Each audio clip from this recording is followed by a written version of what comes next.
sejam todos bem-vindos e bem-vindas.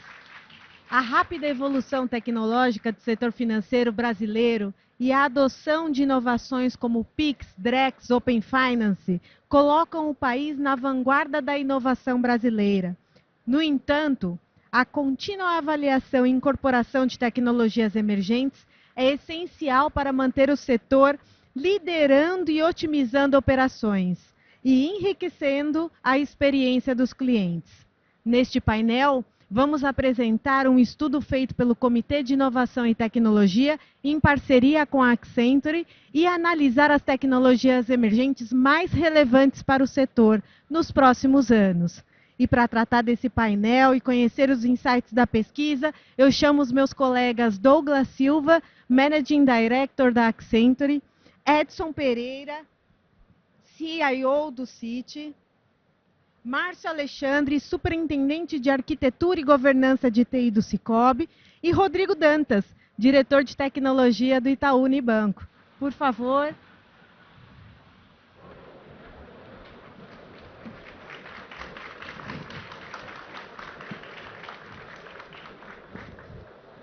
Vou começar agradecendo a presença de vocês aqui no painel por um tema tão importante para o setor financeiro.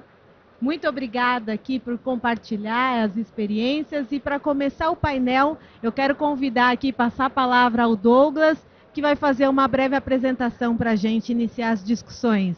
Obrigado, Douglas. Carol. Passador de slide? Tá. Eu acho que estamos sem passadores de slide aqui. Mas eu vou começando enquanto não chega o passador de slide. Eu acho que é interessante falar dessa pesquisa aqui, que foi um trabalho, como a Carol mencionou, da gente avaliar quais são as tendências mais impactantes aqui no setor. E por impactante, eu digo mais capacidade de geração de receita, novos produtos, encantar cliente, aumentar a eficiência, tá? E esse trabalho, como a gente vai apresentar daqui a pouco, ele foi realizado em 3 grandes fases. Uma primeira fase em que... Chegou? Obrigado. Boa, como eu estava mencionando então, esse trabalho a gente realizou em 3 grandes fases. Uma primeira fase de um estudo mais amplo, em que a gente mapeou literalmente centenas de tecnologias que podem ser aplicadas no setor bancário. E dentro dessas tecnologias, depois a gente priorizou o que teria mais impacto, qual que é mais relevante, qual a maturidade de cada uma delas, tá? Uma segunda fase, a gente priorizou, junto com os bancos participantes, qual deveriam ser aprofundadas em uma segunda fase do estudo. Também a gente vai entrar um pouco mais de detalhe. O grosso dessa apresentação hoje vai falar da segunda fase desse projeto, dessas tecnologias priorizadas. E o terceiro bloco que a gente está no momento é a composição de um relatório final denso, provavelmente vai ser cerca de 100 páginas, descrevendo todo esse estudo que a gente fez e vai ser divulgado para o mercado no começo de julho, provavelmente. E eu acho que vale a pena reforçar que esse trabalho foi bastante colaborativo com o setor, né? Dezenas de bancos colaboraram ao longo de diversas sessões de 3 meses de estudo. E a gente não olhou só aqui para o nosso mercado local, né? A gente fez um trabalho também de olhar para outras geografias, principalmente o mercado europeu. A gente comparou bastante as tendências que estão acontecendo lá, competição naquele mercado, para enriquecer o estudo. Isso levou a esse mapeamento, como eu já mencionei, de centenas de tecnologias que a gente vai apresentar aqui hoje. E a gente foi além só de tecnologias, uma visão mais conceitual. A gente olhou também bastante a questão de aplicação no mercado.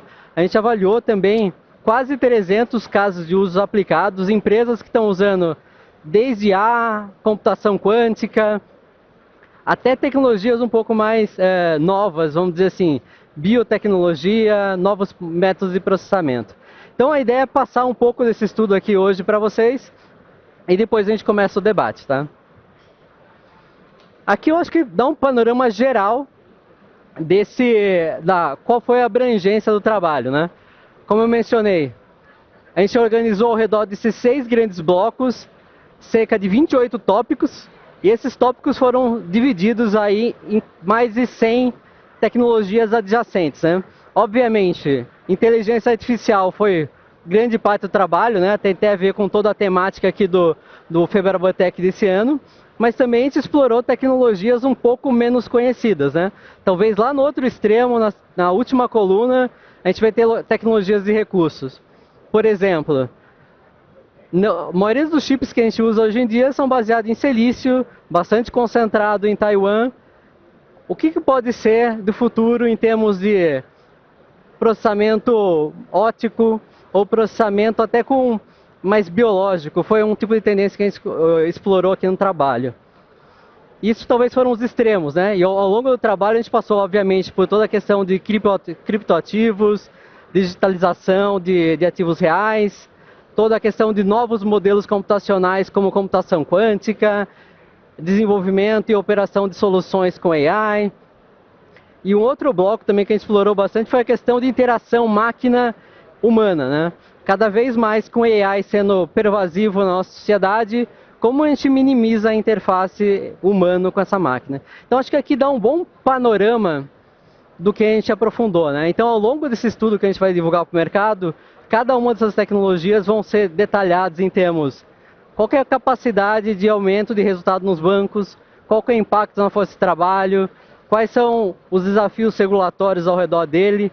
Então com isso a gente vai conseguir ter um panorama, tendo uma clareza de quando cada um está chegando no mercado dessas tecnologias e qual o potencial dela, tá?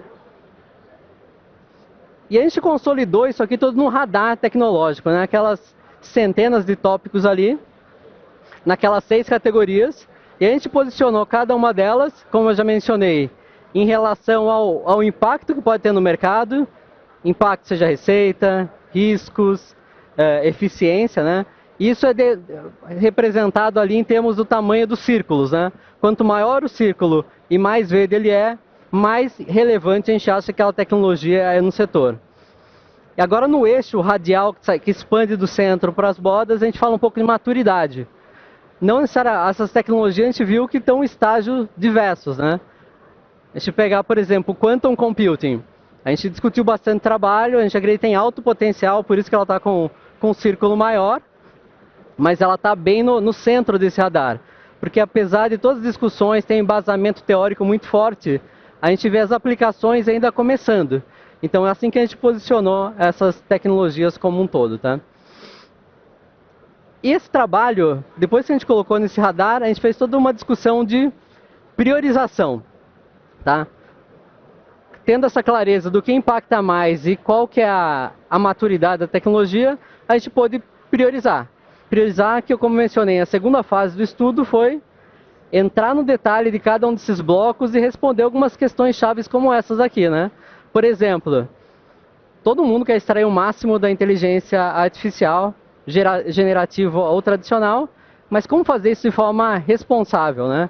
De forma que eu consiga colocar essa inteligência artificial em contato com o meu cliente final e não tenha riscos reputacionais, que eu não ofenda ninguém.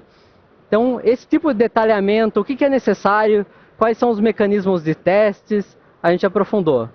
Similarmente ali, como eu estava mencionando, de Quantum Computing, né? A gente chegou muito no detalhe, quando que vai chegar, tem toda uma preocupação criptografia que Quantum Computing pode atuar, quando que a gente deveria atuar nesse tema. Então foi parte desse trabalho aqui envolvido, tá? Então agora, os outros 3 slides que eu vou mencionar, tem muito a ver com cada um desses blocos aqui, né? Eu acho que começando por inteligência artificial, né? Só lembrando, né? Isso aqui é o resumo do resumo do resumo. O relatório final vai ser bastante denso, então eu vou passar uma visão simplificada que a gente vai debater aqui depois na sequência, tá? Em relação à inteligência artificial, acho que o principal tema da discussão do trabalho foi ao redor de inteligência artificial generativa. E o que mudou com o surgimento disso nos últimos anos, né? Principalmente a quebra de barreiras, né, para usar. No passado, para fazer inteligência artificial, você tinha que entender um pouco de ciência da computação, um pouco de matemática, um monte de termos técnicos. E isso basicamente desapareceu para um uso mais comum. Hoje você interage com um prompt ali num chat ou numa API mais conversacional e você já consegue ver esse benefício. E eu acho que a outra barreira que foi retirada, não só dessa acessibilidade, foi a capacidade de gerar conteúdo, né? Até então a gente tinha muita inteligência artificial para classificar, detectar, tomar alguma decisão, mas não para gerar novos conteúdos. Então foi uma temática bastante importante. E com essa capacidade de gerar conteúdo, eu acho que a aplicação mais natural que a gente discutiu foi automações de tarefas mais, vamos dizer, mais diretas, mais simples, como geração de relatórios, até codificação de baixa complexidade.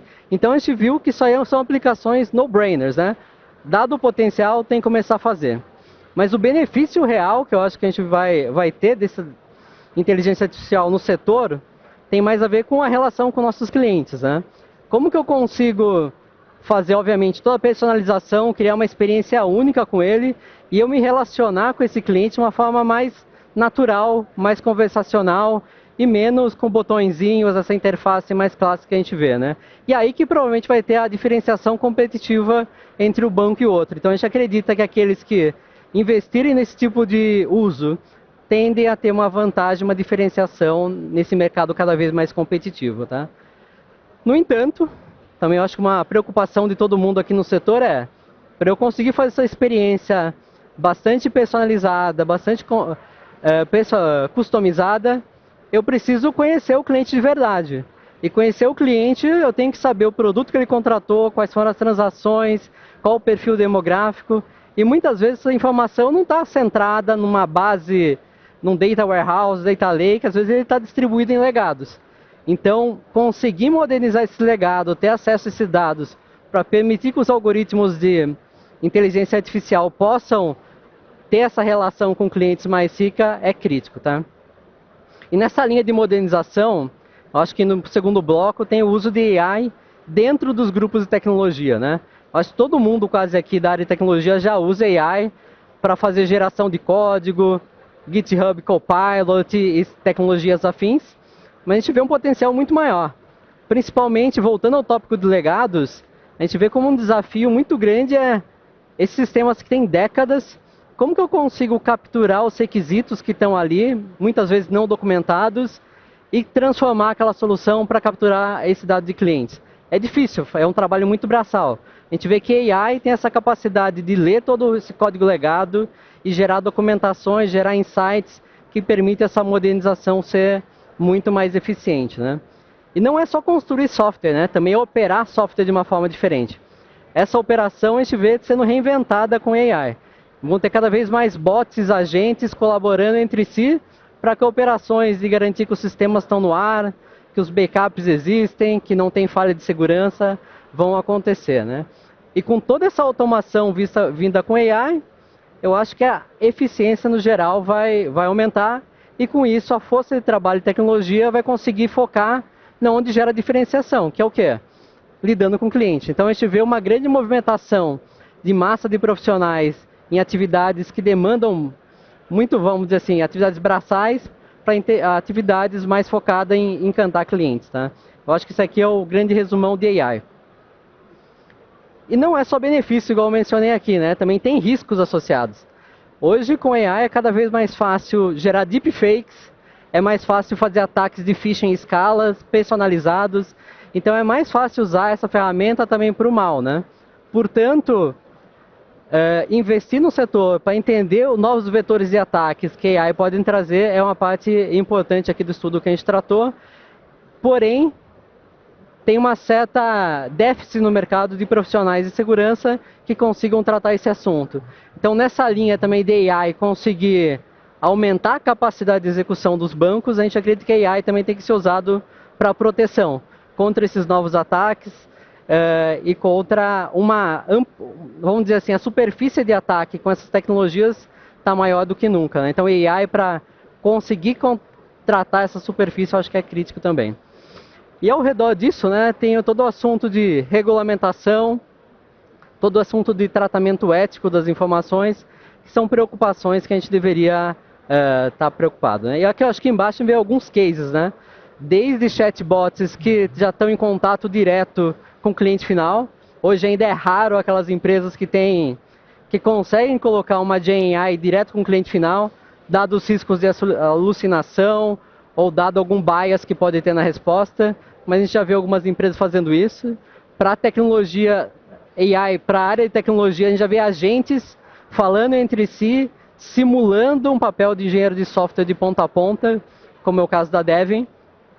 E aqui a gente tem empresas focadas em detecção de ataque via AI. Por exemplo, aqui a Reality Defender é uma dessas empresas que consegue ver deepfake, seja em voz, seja em vídeo, seja em foto. Então, empresas que na prática já estão tirando vantagem disso daqui, tá?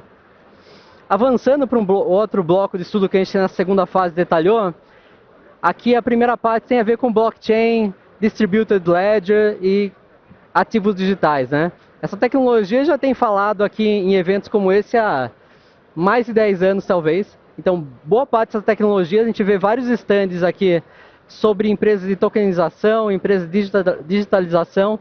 Então, já é uma tecnologia bastante madura, mas a gente vê que o mercado real, atingível e endereçável ainda está muito no começo, né? Principalmente com tokenização de ativos. A gente vê um mercado trilionário à medida que se pega ativos reais como real estate, obras de artes, carros raros e transforma isso no formato digital que permite a comercialização, o processamento em rails, vamos dizer assim, tecnológicos mais padrões, né? Então a gente vê um mercado aqui que ainda vai crescer muito em função do potencial todo existente ali de trazer o mundo real cada vez mais para o mundo digital, né? Eu acho que outra, que eu já falei um pouco do slide anterior, né? Todos esses novos modelos de negócio, seja com AI, seja com cripto, estão cada vez mais sofrendo ataques, né? Eu falei dos deepfakes. Então, ter uma capacidade de identidade digital que seja robusta a isso, cada vez mais é importante. Então, só fazer o que a gente faz com frequência, reconhecimento facial, para uma transação, daqui a pouco não vai ser mais suficiente. Então, novos meios de tratamento, como dos mais avançados, até olhando DNA, até olhando biometria comportamental, até vascular, talvez sejam necessários para fazer um conjunto de identificação única que seja mais robusto que só a biometria, tá? Então, acho que é outro tema também ao redor de identidade digital que a gente discutiu bastante no trabalho, tem a ver não só com identificar, mas ter dados para verificar se aquela pessoa, se aquele indivíduo realmente é válido, é confiável, e por isso toda uma discussão de consórcios, grupos, colaboração, inclusive colaboração sobre redes DLT para que essa informação seja distribuída e confiável também, tá? E por fim, aqui antes de passar para os colegas, antes de começar a discussão, falar de Quantum, né? Acho que Quantum vai liberar uma capacidade de processamento inimaginável para os computadores, comparados aos computadores que a gente tem hoje, né? Dado a capacidade de processamento paralelo, principalmente, né? Em vez de ficar limitado a zeros e uns dos computadores tradicionais, a gente tem um modelo de processamento baseado em multiestados, uma visão mais probabilística da computação, e isso consegue a gente ir para novos modelos, tá? Só para a gente fechar aqui, queria falar também que, embora seja no começo, computação quântica a gente vê que vai causar uma grande revolução no setor, principalmente ao redor de criptografia, né, no primeiro momento, né? Desde já, mesmo os computadores quânticos não estando plenamente disponíveis para uso ainda, a gente já consegue provar matematicamente que eles vão ser capazes de quebrar uma criptografia tradicional, que é baseada em faturação de números primos. Então, desde já é importante pensar nesses métodos de proteção e usar isso na sociedade, tá? Então, acho que isso aqui, muito rapidamente, foi um overview aqui do que a gente fez no estudo. Eu acho que agora, entre os colegas aqui, a gente vai debater bastante. E no próximo mês, muitos de vocês vão ter acesso ao relatório aí final, tá? Vamos lá. Douglas, muito obrigada. Eu acho que a gente pode começar agora a desdobrar esse estudo. E eu gostaria aqui de começar com uma pergunta para todos vocês. Quero pedir para cada um de vocês para que comentem rapidamente como os bancos podem efetivamente priorizar as tecnologias emergentes para manter uma vantagem competitiva e impulsionar a inovação no setor financeiro. Vou começar pelo Dantas para equilibrar aqui o lado da fala. Dantas, por favor. Bom, legal. Obrigado, Carol. Obrigado a todos. Carol, o que a gente consegue ver nesse estudo é que, de fato, se a gente não conseguir, de alguma forma, priorizar todo o desenvolvimento do que a gente está vendo, o mercado financeiro vai ficar obsoleto. Na verdade, o mercado como um todo fica obsoleto. né? Aqui no Brasil a gente tem, por característica, ter um mercado financeiro de ponta, e esse talvez tenha sido o grande impulsionador para a gente começar a fazer esse estudo, onde a gente teve a grande preocupação de entender o que está por vir e o que a gente pode usar a nosso favor dentro do mercado financeiro. Então, assim, partindo desse ponto, as tecnologias que a gente não só descobriu, mas como acabou aprofundando, e praticamente todos de vocês aqui, de certa forma, acabam estudando mais ou menos uma tecnologia ou outra, a gente consegue mensurar que isso vai trazer uma eficiência gigante para os nossos clientes, uma eficiência gigante para o mercado e uma eficiência também muito grande para as instituições, né? Aqui a gente está falando de AI, como o Douglas citou, sendo usado para o cliente da ponta e sendo usado para melhorar e aperfeiçoar os nossos processos internos. Seja ele eficiência, quando a gente olha o desenvolvimento de um software, seja ele segurança, quando a gente pensa em algoritmos que conseguem nos proteger mais ainda, e seja ele com inovações, né? Porque a gente não vai conseguir dar passos de inovações em produtos e em serviços se a gente não evoluir a tecnologia conforme a gente está vendo que o mundo inteiro está evoluindo. Então, assim, eu acho que a discussão da priorização é quase uma questão de sobrevivência. A gente precisa priorizar, a gente precisa estudar e, mais importante, a gente precisa implantar essas tecnologias e fazer elas realidade, como a gente consegue já ver algumas aplicações nesses 3 dias de Febrabantec que a gente viu aqui. Obrigada, Dantas. Márcio, você que liderou o grupo, por favor. Bom, primeiro cumprimentar a todos, Carol, colegas, um prazer estar aqui com vocês. De alguma forma, o que eu acho bastante interessante é que, de alguma forma, as instituições já acompanham essas tecnologias, possuem radares, mas utilizando consultorias internacionais. O que a gente vê aqui é um trabalho feito profundo, tropicalizado, então a gente vai ter uma condição de ver cada tecnologia sobre o mercado brasileiro, né? Claro que olhando para fora, como já foi dito, e não só para aquelas grandes instituições que terão acesso, né? Todas, para boa parte do mercado vai ter condições. O grande desafio é definir em quais investir. A gente viu aí 300 casos de uso, né? Uma quantidade muito grande de conteúdos, ninguém vai poder fazer todos. Então aqui a gente dá um direcionamento muito bom para que as instituições definam exatamente quais tecnologias devem investir. Obrigada, Márcio. Edson. Carol, eu vejo da seguinte forma, né? Primeiro, essas tecnologias, elas são emergentes e disruptivas, né? A maior parte delas. Então, é de interesse de praticamente todo o mercado adotá-las, né? Como foi dito, obviamente muitas empresas não conseguem adotar todas, então vai aí um trabalho para definir exatamente o que faz sentido adotar ou o que não faz. Mas o interesse vai ser buscar a adoção dessas tecnologias, até porque é aí que vai vai oferecer a vantagem competitiva, né?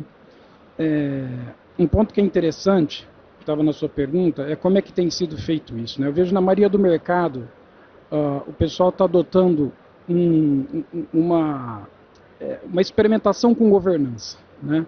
Então, coloque-se ali um investimento numa área de inovação, né, no escritório de inovação. Essa área faz a governança disso, onde profissionais dos bancos eles podem submeter business cases. Esses business cases sendo submetidos, eles são avaliados e, uma vez aprovados, se desenvolve ali um protótipo com dado real para verificar se aquilo deve ou não se transformar num projeto, num serviço ou num produto do banco. Esse é o modelo que a maior parte do mercado vem adotando. Quanto às tecnologias, acho que já foi falado, bem colocado aqui pelo Douglas, mas na busca de atender melhor o cliente, o que os bancos vêm procurando aí, estão indo muito mais atrás da IA generativa, que traz aí uma conversação mais limpa com o cliente. A biometria, ela também ajuda muito para deixar o acesso mais fácil. E por fim, o blockchain, a tokenização de ativos, né, que vai permitir os bancos estar negociando ativos reais no mundo digital, né? Então, você vai poder comprar uma obra de arte, você vai poder comprar um percentual de um imóvel digitalmente. A gente não pode esquecer de falar de segurança, né? Segurança, acho que foi comentado já pelo Douglas, e acho que é um ponto extremamente importante. Com a vinda das novas tecnologias, também surgem as novas ameaças, né? A vantagem é que aqui tem tecnologia vindo que ajuda nesse ponto, né? Então, na hora que você fala do blockchain e de mecanismos de identificação, eles já trazem uma camada adicional de segurança. E aí a generativa também permite que você consiga identificar o ataque cibernético, né, em real time. Também aí é um outro ponto que ajuda. Edson, vou continuar com você. Olhando para cada tecnologia especificamente, como a inteligência artificial generativa pode redefinir o engajamento do cliente nos canais digitais, canais assistidos, nos canais em geral? Carol, eu vejo assim, a palavra-chave aí acho que é personalização, né? O que é importante para você conseguir estar atendendo bem uma demanda do cliente vai ser você conhecer bem o cliente, você ter muita informação daquele cliente. Quando você tem esse volume de informação e aplicada a tecnologia, você vai conseguir surpreender positivamente o cliente com uma resposta mais assertiva, né? Inclusive, muitas vezes, você se antever aquilo que o cliente está vindo buscar com você. E mais, né? Através de modelos de segmentação avançada, você também vai poder conseguir identificar o futuro do cliente, né? E aí você vai poder chegar no cliente e ofertar aquilo que de fato ele tem interesse em comprar. Hoje a gente vê aí ainda, infelizmente, a gente vê o mercado oferecendo título de capitalização para um cliente que tem milhões investido e opera swap de 3 pernas, né? Então é uma loucura, isso aí precisa mudar. Obrigada, Edson. Agora eu vou voltar para o Márcio. A gente está seguindo aqui a escadinha. Márcio, de que maneiras a identidade digital pode garantir a proteção de dados dos clientes em um ambiente cada vez mais digital e vulnerável, inclusive por IA? Bem, a autenticação hoje é um problema que é tratado individualmente por cada instituição, cada uma adotando tecnologias de diversas naturezas, algumas mais avançadas, mas acaba sendo um desafio frequente. Todas elas acabam tendo que evoluir constantemente e na ausência de tecnologia, o que vem por aí, as tecnologias mais robustas que vem por aí, vão permitir, por exemplo, tokenizar informações e talvez até anonimizar em algumas situações os dados do cliente. Então, de alguma forma, além de proteger o próprio acesso, podem ajudar na anonimização dos dados e, em algum grau, permitir que as instituições tenham os dados de uma forma menos sensível. Então, é o que a gente imagina com o surgimento aí de identidades soberanas, seja de ordem nacional, ou mesmo se fala muito no geral no governo. Eu acredito muito que seja uma tendência para os próximos anos e então em breve a gente vai ver alguma coisa nesse sentido. Obrigada, Márcio. Dantas, como os bancos devem começar a se preparar para os potenciais impactos de computadores quânticos? Desde já? Desde já. Apesar de que o que a gente conseguiu, mergulhando aqui a fundo nos estudos, entender que que é uma tecnologia que a gente está ainda numa maturidade ainda inicial, a gente já vê aplicações rodando, apesar da dificuldade. Quer dizer, o escalation, né, dos bits quânticos não é algo tão trivial, não é algo que a gente consegue processar de uma forma mais simples atualmente, mas no ritmo que a tecnologia a gente tem andado, isso vai ser algo superado em pouco tempo. A gente sabe que o processamento é um processamento pesado, a gente precisa ter aqui condições até de temperatura que a gente precisa manter para processamentos que hoje a gente não pratica, mas de novo, a tecnologia está cada vez mais acelerada, a gente vai rapidamente conseguir ter esse potencial. E ao ter esse potencial, a gente vai ter em mãos aqui uma possibilidade de criar produtos novos. A gente está falando aqui muito de AI, né, Generative AI. O que o AI vai conseguir fazer com uma computação quântica por trás, processando milhares de vezes mais rápido e com mais qualidade do que a gente está acostumado hoje? Quem tem usado muito a questão do AI, a gente sabe quanto que a gente leva de tempo e de insumos para a gente treinar a AI? Com a computação quântica, provavelmente eu vou conseguir treinar em um dia o que eu talvez leve 6 meses para treinar hoje uma inteligência artificial. Então, assim, vai ser tudo muito rápido. A gente vai ter possibilidades aqui que talvez a gente não imagine ter hoje, né? A gente via lá, há um tempo atrás, filmes onde o holograma era algo que era ficção científica, né? Hoje a gente, inclusive, teve uma sessão onde a gente teve o holograma presente já, com o uso de AI. Agora, imagina isso com uma computação quântica por trás, né? Vai ser cada vez mais difícil a gente diferenciar a realidade do que não é a realidade com a computação quântica. Esse é pelo lado do copo cheio, pelo lado bom da moeda. O outro lado, o Douglas chegou a comentar ali, a gente já consegue também entender hoje que a computação quântica, quer dizer, processamentos quânticos, consegue quebrar criptografias que a gente tem hoje e considera segura. Uma certa dificuldade, ninguém precisa ficar desesperado hoje, mas é possível tecnicamente. Então, assim, a gente precisa se preparar para isso, porque daqui a pouco isso vai ser também uma realidade, como o AI há 3 anos atrás não era, e hoje é. Então, daqui a pouco a gente vai ter a computação quântica sim como uma realidade, e quem não começar a se preparar hoje, provavelmente vai ter que correr muito mais quanticamente para poder chegar aonde a gente vai estar. Então, desde já temos que olhar e explorar esse assunto. Seguindo com você, Dantas, a modernização dos legados é crítica para viabilizar a captura e o valor dessas tecnologias emergentes? Como lidar com esse obstáculo? Há melhores práticas? O que você pode aqui nos falar sobre isso? Bom, sem dúvida nenhuma a gente precisa entender como é que a gente moderniza os nossos legados, as nossas plataformas. Eu acho que muitos de nós aqui, incumbentes, são bancos incumbentes, ou mesmo empresas de outros setores, a gente tem plataformas aqui que tem algumas dezenas de anos, né? E alguém, eu acho que mencionou aqui, a gente não tinha uma prática de documentação, não tinha uma prática de deixar isso tudo arrumadinho para possíveis evoluções.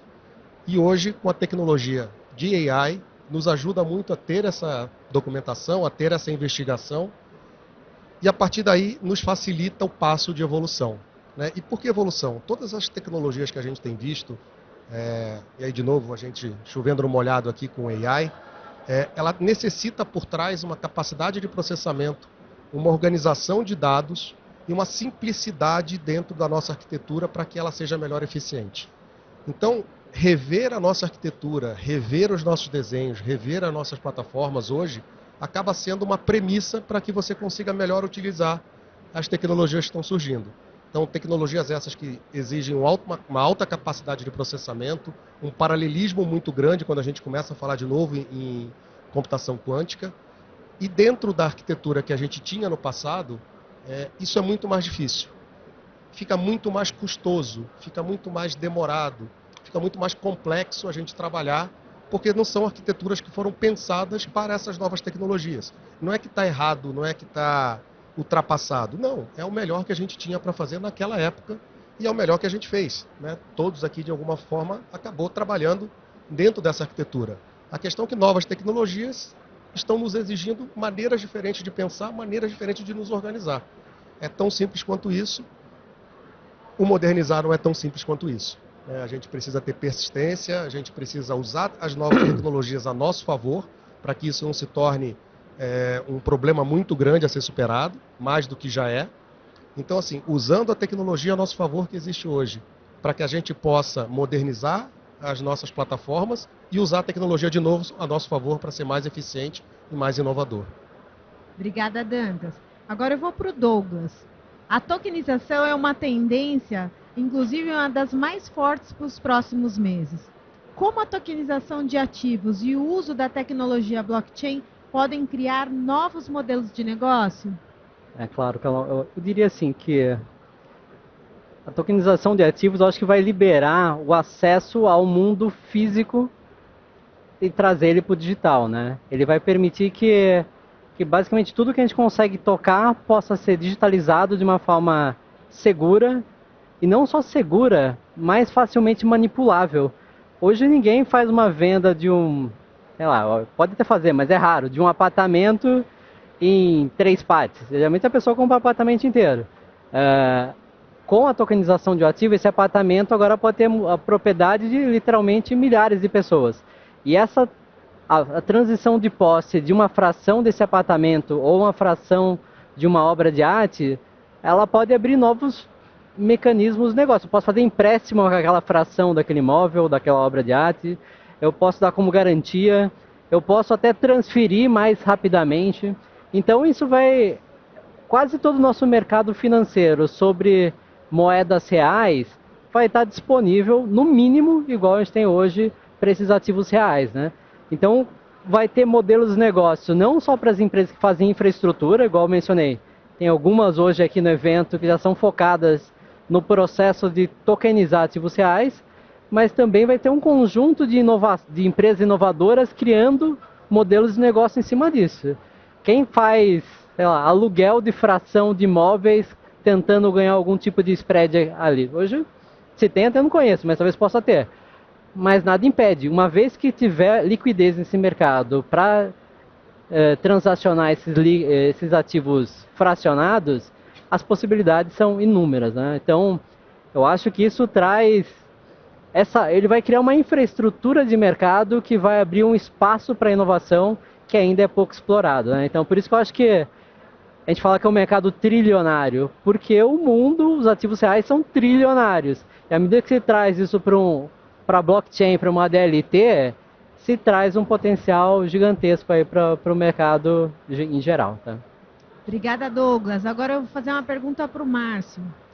Márcio, você coordena o grupo de novas tecnologias da Febraban, na qual a gente tem a oportunidade não só de conduzir projetos como esse, mas a gente tem a oportunidade de se aprofundar, inclusive, em demais assuntos. Eu gostaria que você falasse um pouquinho sobre a importância desse trabalho do coletivo. Como você vê essa questão de você conduzir trabalhos de tecnologia com um grupo não só multidisciplinar, porque a gente precisa ter perfis diferentes, mas com os seus colegas, inclusive, de outros bancos?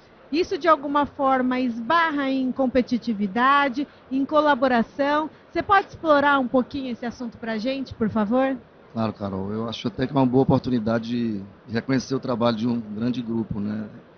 Esse grupo é um grupo consultivo, ligado à Comissão de Inovação. Ele é um braço da Comissão de Inovação e Tecnologia, da qual eles definem temas e a gente se prepara para tratá-los, como é um exemplo desse. E aí, são temas muito diversos. E para cada tema a gente acaba estabelecendo perfis diferentes, pessoas diferentes. Aí a gente volta nas casas, cria um grupo e estabelece uma pessoa para ficar à frente, justamente porque não tem como a gente imaginar que para cada tema a gente tenha condições de ter uma pessoa preparada, ainda que temos um grupo muito diverso, mas muito de pessoas executivos de altíssimo padrão, que possa falar todos os temas. Então a gente sempre define né, claro que em conjunto, e acaba tendo uma oportunidade maravilhosa. Não, os debates são muito ricos. Não parece um ambiente de competição, né? Especialmente porque os desafios eles são compartilhados. Cada um depois vai dobrar isso dentro de sua casa, dentro de suas estratégias. Mas na condução desse trabalho junto ao tema, eu não me recordo se a gente teve algum grupo tão diverso como esse, né? Chegamos a ter 90 pessoas, é muita gente. Enquanto em outros temas a gente às vezes fica batendo na porta, vamos ajudar, né? Tá faltando gente, pede alguma instituição para mandar alguém. Então, não, a gente até comentava ali fora, né, que a gente acredita que esse modelo tem funcionado, a gente não é o único assunto que o grupo entregou, né, a gente acabou de concluir esse muito tocado aí pelos parceiros da Accenture, mas temos outros, como a própria renovação da RSFN, que está por vir, né, um assunto extremamente técnico, um assunto que vem sendo discutido há anos e agora eu acho que a gente está num grau de maturidade, consolidou um resultado de um trabalho e entregou ali para avaliação, a gente está, né, em tratativas, acho que provavelmente aberto para todo o mercado, então, e daqui para frente a gente acredita que vai ser esse o modelo, porque a gente já teve vários grupos na Febraban e esse agora especificamente, nesse modelo a impressão é que está funcionando bem. Quem vai dizer é a Comissão de Inovação, né, o Dantas aí que vai definir, e os próximos assuntos, a gente fez esse muito amplo, eu não sei quais serão os próximos, mas a gente está à disposição, tenho certeza que não faltarão executivos disponíveis aí no mercado, que é de ponta, para atuar em trabalhos como esse. Obrigada, Márcio. Aqui eu queria voltar um pouco para o Dantas, mas para falar, Dantas, da oportunidade que nós tivemos recentemente até fez parte desse trabalho que o Douglas colocou há pouco. Nós tivemos a oportunidade de visitar polos de inovações, fintechs, parceiros, não só em Londres como Dublin, até para a gente sair um pouquinho da caixa do Brasil, mesmo tendo a importância da tropicalização. Mas como foi para você essa experiência de você poder chegar num país e entender o grau de maturidade, a exploração, e voltar para o grupo e pensar como eu posso aproveitar essas oportunidades?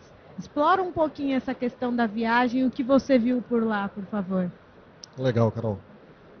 Eu acho que a primeira constatação, e eu acho que foi a grande mola propulsora desse estudo que a gente começou, é entender o quanto que a gente estaria posicionado, tecnicamente falando, tecnologicamente falando, frente a outros mercados, né, o nosso mercado financeiro.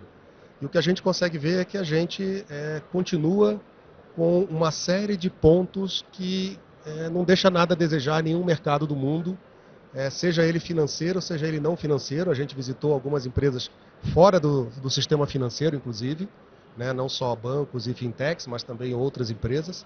E quando a gente olha, a utilização da tecnologia e a preocupação da utilização de novas tecnologias é a mesma que a gente está tendo aqui hoje, que a gente tem constantemente e que acabou motivando muito esse trabalho, né?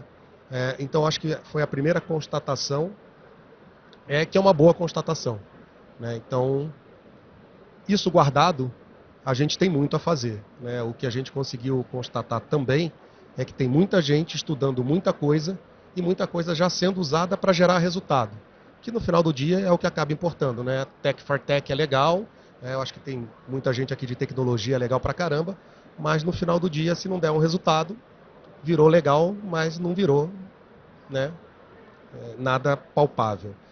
E isso a gente conseguiu ver que tem muita empresa que está conseguindo usar novas tecnologias para gerar resultado. Então, esse debate que a gente conseguiu fazer, olhando outros mercados, olhando outras soluções, e cada um de nós aqui conseguiu, inclusive com a diversidade que era o grupo, pensar em como usar uma tecnologia mais a seu favor do que o outro, ou para mim é mais importante aqui porque vai resolver uma dor que eu tenho hoje.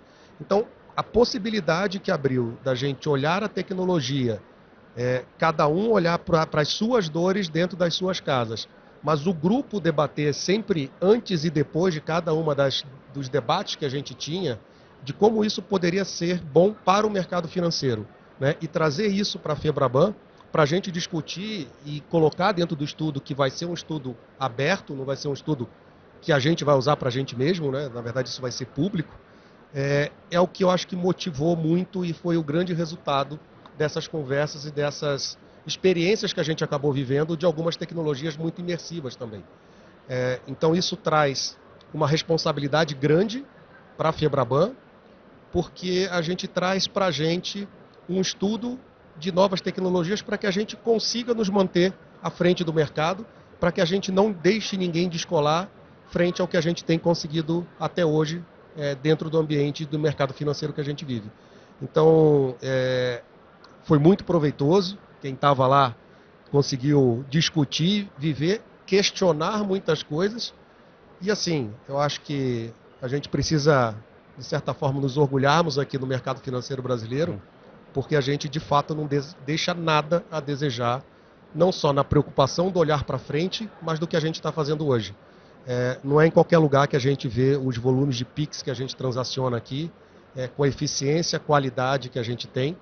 Umas preocupações que a gente teve hoje, inclusive discutindo com o próprio Banco Central, de ações que visam modernizar o mercado, e não é simplesmente o regulatório pelo regulatório, é o regulatório para trazer benefício para o mercado, para trazer segurança para o mercado, para proporcionar inovação para o mercado. Então, assim, eu acho que a gente está num ambiente muito propício e a viagem acabou trazendo essa reflexão e a certeza de que a gente tem uma obrigação muito grande aqui, uma responsabilidade muito grande de depois desdobrar isso dentro da Febraban e a gente conseguir compartilhar isso com todos os bancos e que aí cada um, dentro das suas prioridades, usar de melhor forma a tecnologia. Obrigada, Dantas.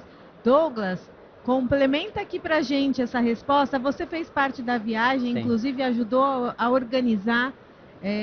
Fomos não só em polos da própria Accenture de inovação, como também em outras empresas. mas como a Accenture busca isso para si, para poder depois auxiliar o mercado nessas inovações, na exploração de tecnologia? Como vocês fomentam essas discussões dentro da própria casa? Claro, claro, vou falar assim. Mas eu acho que antes de começar a responder sobre a Accenture, eu queria reforçar talvez o ponto do Dantas, né? Eu acho que acho que todo mundo que estava nessa viagem sentiu bastante orgulho do setor aqui bancário nacional, né? A gente conseguindo trocar ideias, ver como o Open Bank avançou em UK frente ao que avançou aqui, a gente vê uma diferença. Se vê Instant Payments lá, que tem que depender de uma fintech aqui, outra ali para fazer transferência simples, que a gente meio que assim, já virou tão comum que a gente às vezes até esquece do valor de quão sofisticado é aquilo, né? Então acho que o orgulho do nosso ambiente aqui, eu acho que foi uma coisa muito legal e destacou, né? Óbvio, a gente aprendeu bastante, viu várias coisas legais, mas como o Dantas mencionou, a gente não deixa de ver nada para ninguém aqui, né? Isso a gente estava na Europa. Se a gente comparar com o mercado americano, então, puta, o gap nosso para eles ainda é maior. Agora falando da Accenture, né? Eu acho que a Accenture foi legal a viagem que a gente foi num centro que é a nossa principal referência, e naquele centro, óbvio, a Accenture é uma empresa de capital aberto, tem que gerar retorno aí para os acionistas, como toda empresa de capital aberto, mas naquele lugar tem uma liberdade adicional para experimentar, não ter retorno ali no próximo quarter, então permite as pessoas pensarem um pouco fora da caixa, combinarem áreas de conhecimento, né? A gente teve bastantes conversas, foi não só pensar em experiência do cliente na perspectiva de interface, UX, mas como que é o lado humano. A gente falou bastante de Behavior Economics, como que é importante conhecer, fazer parte da jornada, fazer parte ali ser um parceiro de verdade, não ser um eu versus eles naquela relação, né? Então esses laboratórios da Accenture são legais para combinar essas áreas de conhecimento e permitir esse tipo de inovação. E tem um lado também que é pensar na nossa própria eficiência, né? A Accenture tem mais de 700 mil funcionários ao longo do mundo, tem talvez uns 300, 400 mil que são desenvolvedores, então todos que a gente falou de AI, fazendo uma disrupção no setor, impacta muito a gente. Se a gente não conseguir alavancar isso aqui, a gente não faz sentido talvez ser uma empresa de 1,5 milhão de funcionários. A gente eventualmente gostaria de ser uma empresa até talvez mais enxuta, mais rentável, então investigar isso, ver como a AI vai ser utilizado para servir os nossos clientes, os nossos produtos internos, faz com que a gente crie esses setores de inovação, né? Então olhando para fora e olhando para dentro. Então acho que tem esse bom balanço, né? Acho que foi isso. Obrigada, Douglas. Edson, o Citi como um banco global. A gente sabe que tem iniciativas provavelmente individuais por país.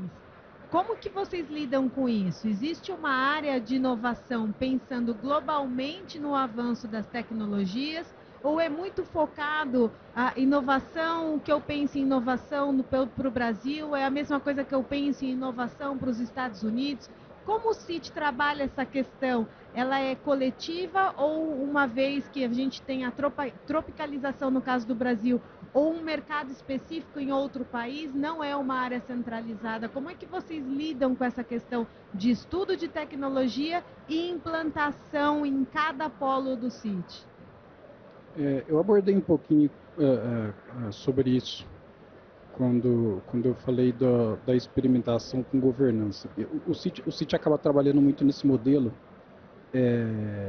fazendo experimentação com governança através de 5 escritórios de inovação que ele tem ao redor do mundo. Tá? Então, está aberto para qualquer funcionário do mundo inteiro lançar ali um business case. Obviamente, esse business case faz sentido que ele seja algo que esteja desafiando aí alguma tecnologia emergente, né, que está nesses escritórios, e quando o funcionário lança isso no escritório de inovação, vai ser aferido ali se aquela proposta dele faz sentido ou não. Uma vez que aquilo faz sentido, é liberado para ele ali um sandbox normalmente. O próprio escritório de inovação muitas vezes ajuda nesse trabalho, às vezes até com desenvolvedores. Aí é feito um protótipo e esse protótipo com dados reais vão verificar se aquilo faz sentido se transformar num produto ou no serviço que o banco vai oferecer. Obviamente tem algumas coisas regionais que de vez em quando um país ou outro tem que criar e faz parte do jogo, mas o modelo do banco trazer inovação é através desses escritórios. Obrigada, Edson. E um assunto tão importante quando a gente falar de tecnologia, o que está por vir, o estudo, fazer um deep dive, conhecer, falar de aplicabilidade, a gente não pode esquecer da força de trabalho.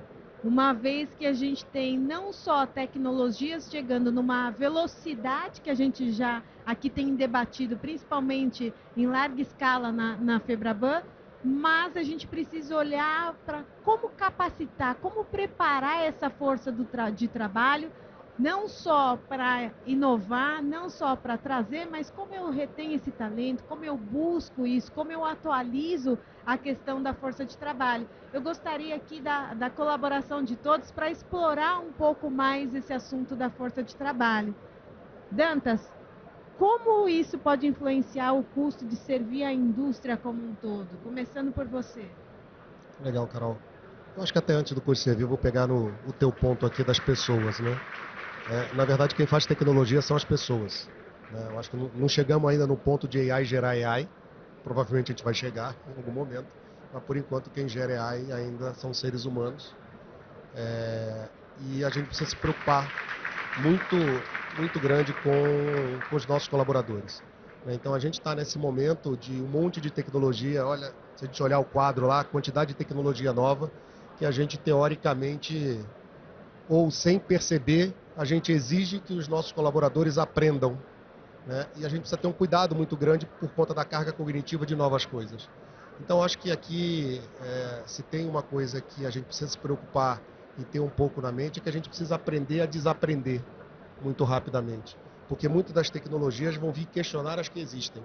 E nesse momento a gente precisa desaprender o que a gente aprendeu para poder abrir espaço para aprender coisas novas.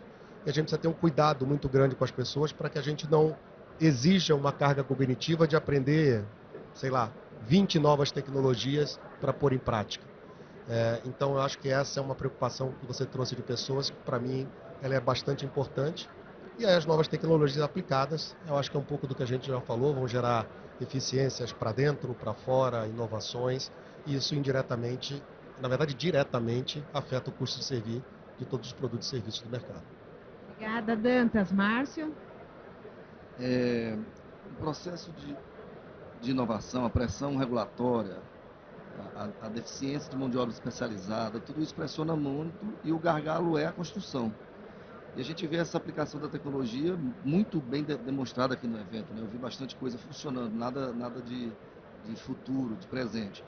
Conseguindo trazer um ganho de produtividade tão grande em várias etapas, redução de custo, de controles que hoje são feitos por times, que podem ser feitos de forma automática, que certamente, em um momento próximo, vão permitir que as instituições tenham mais iniciativas, que elas consigam conduzir mais assuntos em paralelo, visto que vão conseguir equilibrar melhor a necessidade de inovação com a capacidade de construção, de entrega, né? Então a gente vê hoje a tecnologia já aplicada. Eu acho que é difícil alguém olhar para aquilo funcionando e imaginar que não vai ser adotado por todo mundo. E eu tenho certeza que o que vai acontecer é justamente isso. Se hoje nós temos um sistema financeiro já muito moderno e inovador, a gente vai ver um sistema financeiro brasileiro ainda mais capaz de inovar. Obrigada, Márcio. Edson? Carol, eu vejo da seguinte forma, né? No fundo, tem sempre uma preocupação enorme com a prioridade, com a produtividade, né? A gente estava abordando agora há pouco, falando aí sobre a necessidade de upgrade de legados e tudo mais. E o Dantas comentou agora também, né, que IA gerando IA. Mas já tem muita empresa financeira que já está trabalhando aí com a IA generativa, no sentido de entrar para tentar fazer conversão de códigos, né, para upgrade de códigos. E isso, sem dúvida, vai começar a tomar um pouco a capacidade daquele desenvolvedor e ele vai poder migrar para atividades mais nobres, né? No fundo, vai acontecer isso. As tecnologias emergentes, elas vão acabar substituindo, ou elas vão pelo menos acelerar as atividades mais manuais, né? E o indivíduo que trabalha ali na empresa, ele vai ficar com aquilo que é mais nobre, com aquilo que é mais inovador, e vai deixar até um ambiente mais agradável para trabalhar, onde vai ter mais inovação. Agora, hoje, o que a gente percebe que é importante, né? A mão de obra especializada ela está escassa, né? A necessidade de recursos que tem conhecimento de inteligência artificial, de blockchain e até mesmo de cibersegurança, ela é enorme. Então, vai caber o mercado, as pessoas que trabalham no mercado irem migrando e estudando essas tecnologias, porque é aí que vai ter muito campo de trabalho. Obrigada, Edson. Douglas? Eu queria reforçar talvez que essas novas tecnologias vão levar a uma nova forma de preparar a forma de trabalho, né? Você vai contar, por exemplo, com AIs, com seu parceiro de estudo, seu parceiro de capacitação, o tempo todo. Isso vai ajudar provavelmente a reduzir essa carga na força de trabalho, né? Em vez de eu tentar aprender tudo sozinho de uma forma tradicional, talvez eu tenha um assistente virtual que já compila o que eu preciso saber, já me conhece, sabe quais são os deltas de conhecimento e é mais preciso, né? Eu acho que isso aí é um aspecto. Eu acho que o outro também dessas tecnologias demandam você aprender a pensar de uma forma diferente. Por exemplo, computação quântica. A gente tem aí décadas de computação tradicional, um pouco mais determinística, e quando a gente vai para a computação quântica é probabilística. Então, uma nova forma de se pensar que não tem tanta certeza. E também, similarmente, questão de tokenização, né? Eu tenho que pensar num mundo muito mais distribuído, em que cada parte faz. Então, a lógica do conteúdo, do aprendizado é radicalmente diferente. Então, contar com um parceiro de AI que simplifique isso tudo e faça personalizado para você, eu acho que é um caminho para suprir esse gap e compensar a velocidade, né? Tá tudo evoluindo muito rápido, sem isso vai ser difícil. Douglas, muito obrigada. Eu quero aproveitar aqui em nome da Febraban, uma vez que a gente está chegando no final desse painel, de agradecer a todos aqui por continuar aqui com a gente, por nos ouvir, que é um estudo extremamente importante para a Febraban. Agradecer aos meus colegas aqui de palco por dividir esses insights com a gente, compartilhar a importância de todo o avanço, não só de projetos de inovação, não só dos avanços regulatórios, mas a questão de tecnologia. Como vocês já colocaram, realmente o Brasil ele se destaca não só pela capacidade de gerar e integrar tecnologia no dia a dia, não só de ter um mercado financeiro robusto, sólido, que geram essas oportunidades de entrega para o cliente no final, mas como tudo isso que a gente vem construindo ao longo de anos de mercado financeiro. E uma vez que o mercado financeiro, como já falado aqui em diversos painéis, ele não se descola da área de tecnologia, a importância da gente sempre buscar essa reciclagem, buscar estudos dessa maneira, para que a gente possa se posicionar e pensar em inovação, e pensar em entregas, faz parte aqui do nosso dia a dia e principalmente com a Febraban, que costuma gerar esse ambiente saudável no qual os bancos têm a oportunidade de dividir realmente e avançar nesses estudos e depois, como vocês já colocaram, voltar para casa e definir as suas estratégias aqui de negócio. Muito obrigada, pessoal. Obrigado, Carol.